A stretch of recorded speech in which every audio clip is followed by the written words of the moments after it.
Hello friends, welcome to my YouTube channel. Today we are discuss on qualitative and quantitative analysis. हम quantitative analysis के बारे में पढ़ रहे हैं, क्वालिटेटिव के बारे में पढ़ चुके हैं. इसमें फर्दर कुछ टॉपिक्स पढ़ चुके हैं. आगे टॉपिक है particle size of the precipitates. Precipitate का पार्टिकल साइज क्या है, किस फैक्टर्स पे डिपेंड है, उसके बारे में पढ़ेंगे. जो पार्टिकल साइज होगा वो क्या होगा, जो हम उसके अंदर सॉल्यूशन के अंदर आयंस होंगे वो मिलके एक पार्टिकल्स बनाएंगे, प्रेसिपिटेट बनाएंगे. अब इसकी जो प्रेसिपिटेट बनेंगे वो इन फैक्टर से हम डिटरमाइन कर सकते हैं बेटर प्रेसिपिटेट कैसे बनेंगे.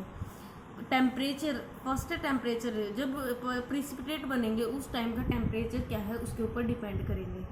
सेकंड है rate of mixing of reagents. जब रिएजेंट मिक्स करेंगे हम स्लोली तो स्मॉल पार्टिकल्स होंगे, वो टाइम लगाएंगे एक दूसरे के क्लोज आने में. थर्ड है कंसंट्रेशन. कंसंट्रेशन होगी रिएजेंट की, उसके ऊपर डिपेंड करेगा. फोर्थ है सोल्युबिलिटी. जो प्रेसिपिटेट के दौरान क्या सोल्युबिलिटी है उसके ऊपर भी डिपेंड करेंगे. हमने ये जो टेम्परेचर वाले और कंसंट्रेशन ये हम पिछले टॉपिक्स में पढ़ चुके हैं कि फैक्टर का क्या इफेक्ट होता है सोल्युबिलिटी की, प्रेसिपिटेट की सोल्युबिलिटी को. अब आगे एक साइंटिस्ट था वैन वॉन वेमन था. उसने क्या कहा कि सुपर सैचुरेशन है वो इम्पोर्टेंट रोल प्ले करती है पार्टिकल साइज के डिटरमाइन करने में. अब सोल्युबिलिटी क्या होती है सब्सटेंस की, कोई किसी भी टेम्परेचर के ऊपर अमाउंट होती है सब्सटेंस की, वो डिजोल्व होती है नॉन वेट में सॉल्वेंट के. जब सब्सटेंस हैं वो इक्विलिब्रियम में नहीं होते सॉल्वेंट के साथ. जो सोल्युबिलिटी है वो डिपेंड करती है पार्टिकल साइज के ऊपर. जो पार्टिकल साइज है जब 0.01 नैनोमीटर होगा डायमीटर में तो सोल्युबिलिटी इंक्रीज हो जाएगी. जब डिक्रीज होगा सोल्युबिलिटी इंक्रीज हो जाएगी और डिक्रीज होगा पार्टिकल साइज. अब सुपर सैचुरेशन सोल्यूशन क्या होता है, उसके अंदर क्या होगी, कंसंट्रेशन होगी सोल्यूट की वो ज़्यादा होगी कोरस्पॉन्डिंग इक्विलिब्रियम कंसंट्रेशन से एट ए गिवन टेम्परेचर. तो सुपर सैचुरेशन स्टेट क्या होगी, अनस्टेबल होगी, जो कि अचीव की जाएगी स्टेट ऑफ इक्विलिब्रियम में जब उसके अंदर हम एडिशन करेंगे क्रिस्टल सोल्यूट के क्रिस्टल का या किसी और सब्सटेंस का. अब हमने किसी और सब्सटेंस के या सोल्यूट के क्रिस्टल डाले उसके अंदर, तो इसको हम सीडिंग ऑफ सॉल्यूशन भी बोलते हैं. और क्या होगी, इसको हम अचीव कैसे कर सकते हैं, सेकिंग, स्टीरिंग और स्ट्रेचिंग के द्वारा. अब आगे क्या है, इस साइंटिस्ट ने क्या बोला कि इनिशियल वेलोसिटी होगी प्रेसिपिटेट की वो डायरेक्टली प्रोपोर्शनल होगी क्या, वो -s/s. ये पूरी टर्म क्या है, रिलेटिव सुपर सैचुरेशन है.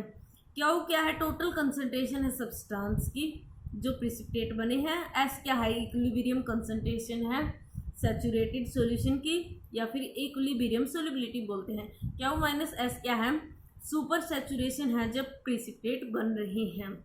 और ये क्या है, रिलेटिव सुपर सैचुरेशन, ये पूरी टर्म. अब आगे क्या है, जो अबव रिलेशन है तभी वैलिड होगा जब क्या वो बड़ा होगा एस से.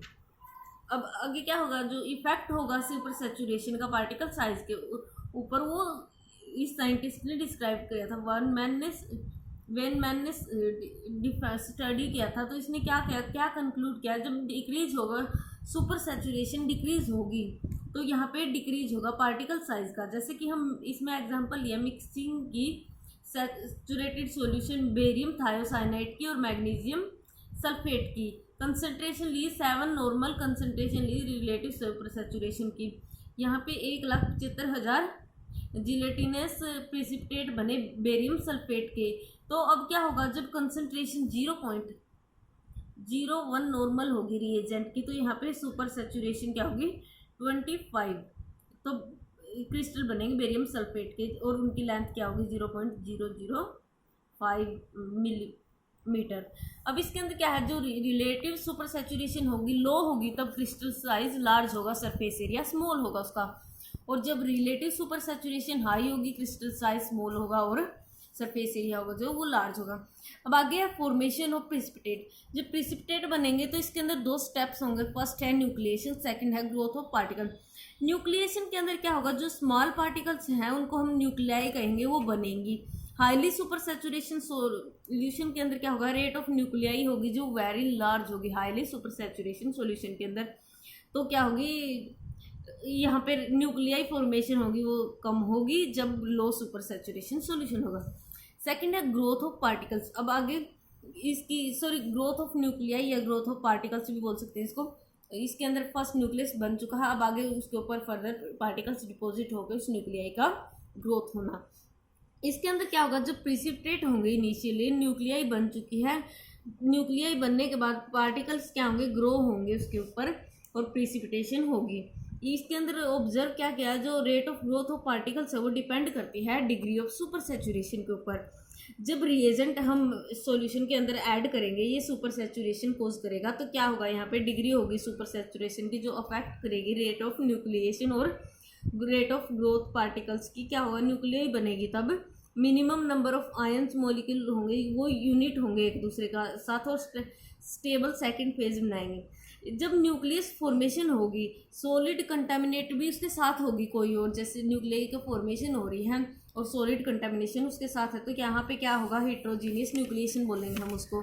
और अगर सिर्फ आयंस है जो कंपोनेंट है वही सॉलिड बना रहे हैं तो उसको हम होमोजीनियस न्यूक्लिएशन बोलेंगे, उसके अंदर कोई भी कंटामिनेशन नहीं प्रेजेंट है।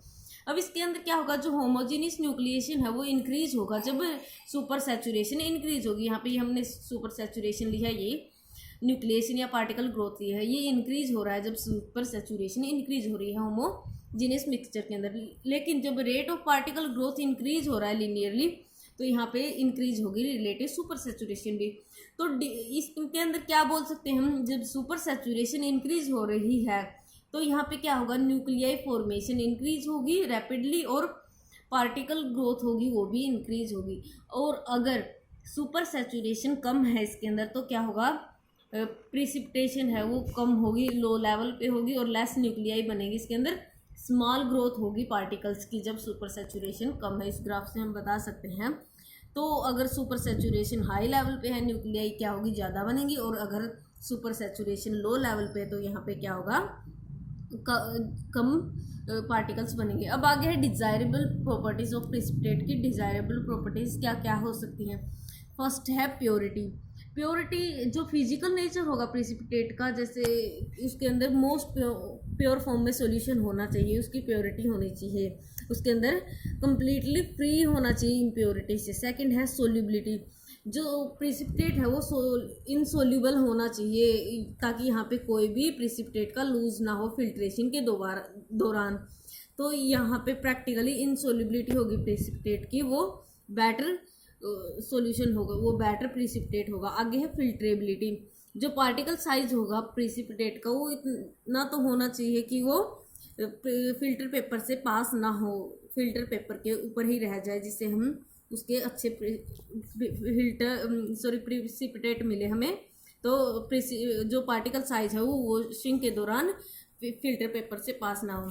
आगे है केमिकल कंपोजिशन, जो प्रिसिपिटेट होगा वो वेल डिफाइन नॉन कंपोजिशन का होना चाहिए, या फिर इसको इजीली कन्वर्ट कर सकते हैं हम प्योर सब्सटेंस में, ऐसा केमिकल कंपोजिशन लेना उसके। आगे है नॉन हाइग्रोस्कोपिक, जो प्रिसिपिटेट होगा वो नॉन हाइग्रोस्कोपिक होना चाहिए, मतलब यहाँ पे कोई भी चेंज नहीं होना चाहिए जब हम उसके वेट में, जब हम वेटिंग कर रहे हैं। अगर पार्टिकल प्रिसिपिटेट है तो हाइग्रोस्कोपिक हुआ तो क्या होगा, इसको डिफ़िकल्टी होगी हमें वेट करने में। आगे है फ्रिक्शनल प्रिसिपिटेट, जो प्रिसिपिटेटिंग एजेंट है वो जो मतलब फ्रिक्शनल प्रिसिपिटेट देना चाहिए, मतलब मिक्सचर होगा एलिमेंट्स का, उसमें सिर्फ एक ही एलिमेंट लेंगे हम। आगे है कंटामिनेशन ऑफ प्रिसिपिटेट, जैसे हम प्रिसिपिटेट फॉर्मेशन कर रहे हैं तो वहाँ पे कोई भी इम्प्योरिटी आ जाए उसका बारे में पढ़ेंगे। 3 टाइप्स की ये कंटामिनेशन है। फर्स्ट साइमल्टेनियस, सेकंड को precipitation, third post precipitation. Simultaneous precipitation क्या है, जो सोल्युबिलिटी प्रोडक्ट होगा अदर कंपाउंड का वो एक्सीड कर जाएगा जब हम प्रिसिपिटेटिंग रिएजेंट डाल रहे हैं। जैसे कोई भी हमने सोल्युबिलिटी प्रोडक्ट होगा किसी भी कंपाउंड का एक्सीड कर गया जब प्रिसिपिटेटिंग एजेंट डाला, तो दूसरा सब्सटेंस होगा वो प्रिसिपिटेट बनाएगा। जब हम डिज़ायरेबल कंपाउंड के प्रिसिपिटेट बना रहे हैं तो डिज़ायरेबल प्रिसिपिटेट है वो कंटामिनेटेड होंगे सेकंड अनवांटेड सब्सटेंस के द्वारा। इसके अंदर एग्जांपल लिया, जैसे मिक्सचर है सॉल्यूशन का, उसके अंदर सोडियम क्लोराइड प्रेजेंट है, NaCl है और साथ में उसके NaBr भी है। तो NaBr है उसके अंदर हम डालेंगे सिल्वर नाइट्रेट, AgNO3 डाला हमने इसके अंदर, तो क्या होगा, इसके अंदर इम्प्योरिटी प्रेजेंट होगी सोडियम ब्रोमाइड की जब हम और सोडियम जो सोडियम क्लोराइड है, सोडियम क्लोराइड के प्रिसिपिटेट चाहिए हमें जब AgNO3 डाला हमने, लेकिन क्या होगा इसके अंदर ये जो सोडियम ब्रोमाइड है इसके प्रिसिपिटेट भी हमें ऑब्टेन होंगे, क्योंकि यहाँ पे इसका जो NaBr सोडियम ब्रोमाइड का सोल्युबिलिटी प्रोडक्ट एक्सीड कर जाएगा आयनिक प्रोडक्ट से जब हम प्रिसिपिटेटिंग एजेंट डाल रहे हैं। अब आगे है को प्रिसिपिटेट्स। को प्रिसिपिटेट क्या है? कोई भी वो फिनोमिना जब हम सब्सटेंस डाल रहे हैं जो सोल्यूबल है, हम नॉर्मल मदर लिक्विड के अंदर जब प्रिसिपिटेट बना रहे हैं तो क्या होगा, वो जो प्रिसिपिटेट होगा वो बल्क के साथ ही प्रिसिपिटेट बना लेगा, उसका क्या होगा, वो सोल्यूबल हो जाएगा सब्सटेंस के अंदर। इसके अंदर क्या होगा, जब प्रिसिपिटेट बना रहे हैं हम, प्रिसिपिटेट क्या होंगे, उनके अंदर इम्प्योरिटी होती है जो कि सोल्यूबल होती है मदर लिक्विड के अंदर। इसके अंदर एग्जांपल लिया हमने, सल्फ्यूरिक एसिड है जो डाला है, H2SO4 डाला है बेरियम क्लोराइड और फेरस क्लोराइड के अंदर, इन दोनों के अंदर डाला हमने, एक्सेप्ट किया सिर्फ यहाँ पे बेरियम सल्फेट ही बने। लेकिन क्या होगा, जो दूसरा साल्ट है फेरस सल्फेट FeSO4 थ्राइस, इसके प्रिसिपिटेट भी बनेंगे क्योंकि ये सोल्यूबल है वाटर के अंदर, तो इसको हम पोस्ट प्रिसिपिटेशन कहते हैं। ये बल्क प्रॉपर्टीज़ के साथ प्रिसिपिटेट बनाते हैं। आगे है पोस्ट प्रिसिपिटेशन। इसके अंदर क्या होगा, सॉल्यूशन होगा, उसके अंदर दो या दो से ज़्यादा आयंस होंगे जो प्रिसिपिटेट होंगे सेम प्रिसिपिटेटिंग एजेंट से, ये एक ही प्रिसिपिटेटिंग एजेंट से होगा। इसके अंदर क्या होगा, सब कुछ आयंस होंगे वो प्रिसिपिटेट होंगे, लेकिन दूसरे होंगे वो भी साथ में प्रिसिपिटेट होंगे, धीरे धीरे प्रिसिपिटेट होते रहेंगे क्योंकि वो सोल्युबिलिटी प्रॉपर्टीज़ पे डिपेंड करते हैं। तो इसके अंदर क्या होगा, क्या कह सकते हैं हम, दो आयंस है उनको सेपरेट करेंगे, फिल्टर करेंगे PPT को। जैसे पहला जल्दी से वो कर दिया, वो बन गया, फिर बाद में दूसरा, जैसे हमने जितनी जल्दी हम इसको फिल्टर करेंगे उतने ही कम पोस्ट प्रिसिपिटेशन बनाएंगे। अगर हम इसके अंदर क्या है, लेट हम इसकी वो कर रहे हैं फिल्ट्रेशन, तो क्या हो जाएगा, वो सेकंड सब्सटेंस के साथ कंटामिनेटेड हो जाएगा। तो मतलब क्या है, ये टाइम के साथ इसकी ये इंक्रीज होता रहेगा। तो इसके अंदर क्या हो, एग्जाम्पल लिया हमने, प्रिसिपिटेशन हो रही है कैल्शियम की ऑक्सोलेट के साथ in presence of magnesium ion, calcium की ऑक्सोलेट के साथ प्रिसिपिटेशन करवा रहे हैं और इसके अंदर मैग्नीशियम आयंस भी प्रेजेंट है। तो क्या होगा, मैग्नीशियम ऑक्सोलेट है वो, मैग्नीशियम ऑक्सोलेट भी बनेंगे, यहाँ पे कैल्शियम ऑक्सोलेट्स भी बनेंगे। तो ये क्या है, इसको हम पोस्ट प्रिसिपिटेशन का एग्जांपल बोल सकते हैं, जिससे जैसे टाइम बढ़ता जाएगा मैग्नीशियम के प्रिसिपिटेशन इंक्रीज होते जाएंगे। अब आगे है कंटामिनेशन ऑफ प्रिसिपिटेशन, जैसे को प्रिसिपिटेशन और पोस्ट प्रिसिपिटेशन को कैसे रिड्यूस कर सकते हैं हम।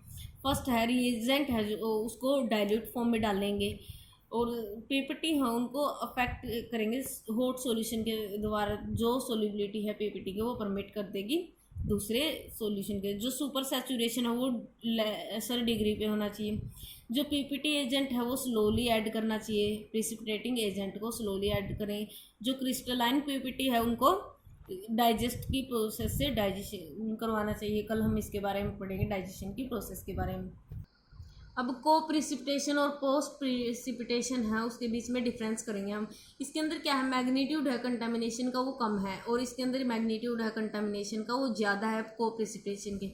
जो मैग्नीट्यूड होगी कंटामिनेशन की वो डिक्रीज होती जाएगी, जैसे जैसे टाइम इंक्रीज हो जाएगा वो मदर लिक्विड के कांटेक्ट में आती रहेगी। लेकिन इसके अंदर क्या होगा, जब जैसे जैसे टाइम बढ़ता जाएगा जो पोस्ट प्रिसिपिटेशन है वो इंक्रीज होती जाएगी जब वो मदर लिक्विड के कांटेक्ट में होगी। जो मैग्नीट्यूड है कंटामिनेशन की वो डिक्रीज होगी जब हम सॉल्यूशन को एग्निएटेड करेंगे जल्दी जल्दी। इसके के अंदर क्या होगी, जब हम मैग्नीट्यूड होगी कंटामिनेशन की वो इंक्रीज होगी जब एग्निटेशन करेंगे, जब स्पीड इंक्रीज होगी एग्निटेशन की। तो ये था इसके बीच में डिफरेंस। तो ये टाइम के साथ इंक्रीज होता है और ये जो को प्रिसिपिटेशन है वो टाइम के साथ डिक्रीज हो सकता है। Thank you so much friends. Please like and subscribe my channel.